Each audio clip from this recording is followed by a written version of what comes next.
helvetti. Homo.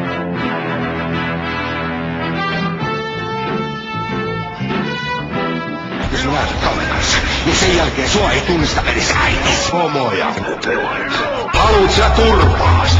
Kari sentään antaa mua olla rauhassa, mutta sinä mäkätät ja määräilet ihan kohta yhtä pahasti kuin äiti. Komentelet, määräilet. Pakkaa tavaras heti! Tässä ei täällä kaivata!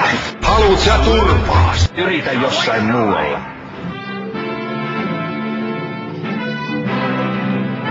Haluut homoja? Ja vielä pesäpallomaailma. Sonne! Homoja. Ei saakeli. Mä teen kaikkeni, että roskasakki ei pesiydy meidän rappuun.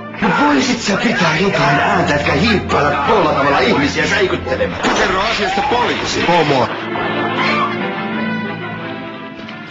Yritä jossain muualla. Tänne sulla ei ole mitään asiaa. Sopii yrittää. Just niin. Sinä osaat nauttia tämmöisistä tavallisista asioista. Homo. Ja mene sinä aikaskulussa vaikka hikkaamaan näitä lehtihyllyjä.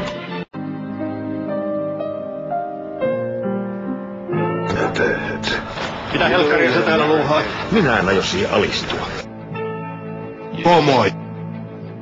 Paraskin puhumaan! Saanko huomata, että kaikki asutte täällä minun asunnossani? Ei saakeli. Me vaikka jonkun homon kanssa naimisiin. Hankkikaa lapsia ja tehkää vielä niistäkin homoja. No se voisi olla ihan hyvä ratkaisu.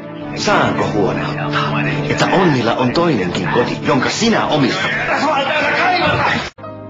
Eihän multa kysy kukaan koskaan mitään. Homo. Koita asettua mun asemaan. Vai menikö homolta pupupöksyyn? Haluut sä turpaas? Jos mä näytän kamerassa, niin sen jälkeen sua ei tunnista edes äitis. Ai jaha. Kiitos kun pääsit tulemaan. Onneksi olkoon. Ja sä lähdet. Haluut sä turpaas? Kas tässä? Homoja.